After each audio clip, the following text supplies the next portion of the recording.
I remember after those recording sessions at the record plant on New Year's Eve, as we stepped into 1977, I was pretty despondent. I knew I needed to clean up my life a bit, try to get away from doing those heavy drugs. And I ended up working. I worked for my brother-in-law. He still wasn't married to my sister at the time, but he had a shop where he was building race cars and for Team McLaren. And we built cars for Paul Newman and for Gene Hackman, who used to like to race Porsches, and for Team McLaren that raced at Indy.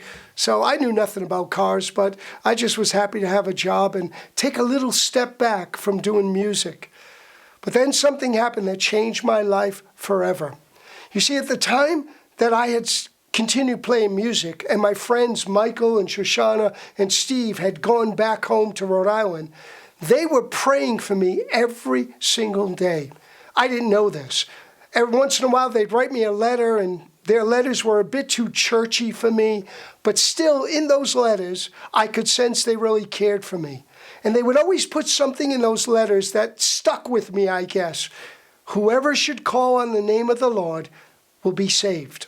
I didn't even really understand what that meant, saved from what, but the sentence kind of stuck in my heart. Well, there was one night, my friend Jackie from the band Cotillion, who had to go in the military, he came out to California. He wanted to hang out with me. We ended up getting a house together. We rented 2 rooms in a house from a guy named Steve-O.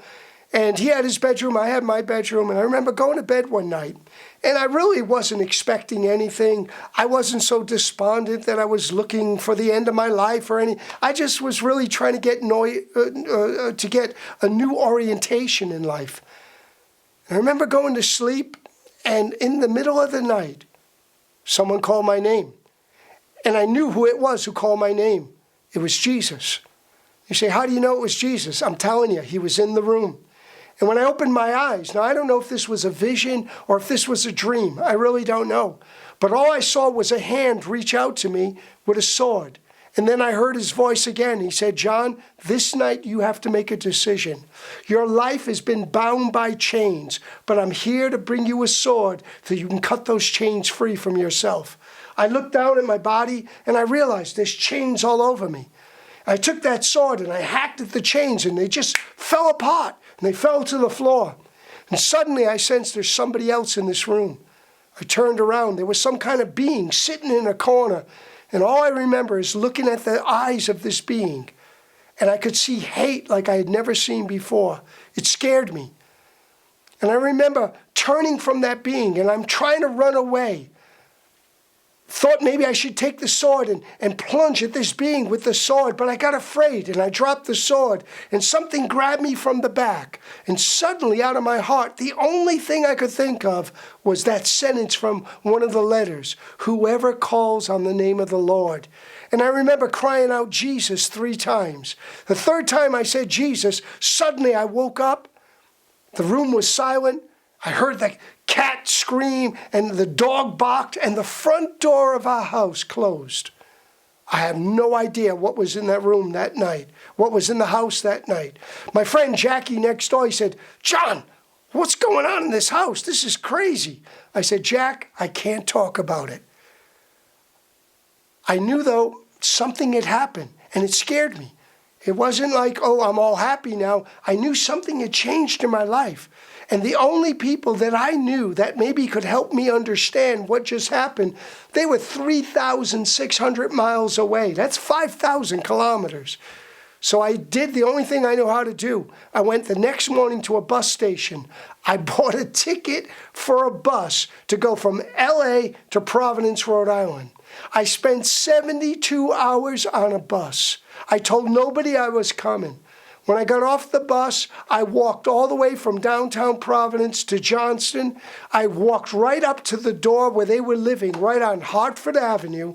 I knocked on the door. Michael opens the door. He looks at me, he says, "You're finally here," and he laughs. I said, "You laughing? I've been on a bus for 72 hours, told nobody I was coming. How did you know I was coming?" He said, 3 days ago, we were praying for you, and the Lord spoke to us. Now, I didn't understand that. That was too spooky for me. He said, the Lord spoke to us and said you were on your way and that you were going to come and that you had a question for us. I said, well, I don't understand the Lord speaking, and I don't understand how you knew I was coming, but I have a question. What happened to me? And then I told him about what happened in that vision or that dream. And then they laughed again. They said, John, you got born again. I said, I got born of what? And they began to explain to me what happens when we open our lives up for Jesus. I didn't understand it intellectually, but I knew on the inside my life was different. And they explained to me what the Bible says about being born again, having a new heart, having God's Spirit come into your life. I remember at the end of that time, we prayed together, and one of my friends, Larry, who I met that night, he said, here, John, here's a Bible for you. And I said, well, where do I begin? He said, listen, your name's John. Read the Gospel of John. So I went home with that Bible, opened it up. I started reading the Gospel of John. And the next thing I knew, the birds were chirping. The sun was coming up. I had read all through the night. I'm a pretty slow reader. But I read every word, and it was like I was reading something for the first time that was alive. And suddenly, I saw my own life, and I saw life in general in a whole different perspective. From that moment on, my life had never been the same. And that weight and that heaviness that I carried with me, especially from those last recording sessions in the record plant, it was all gone. It was like a weight was lifted off my back, and I could breathe again. I could see again. I could have a new perspective again.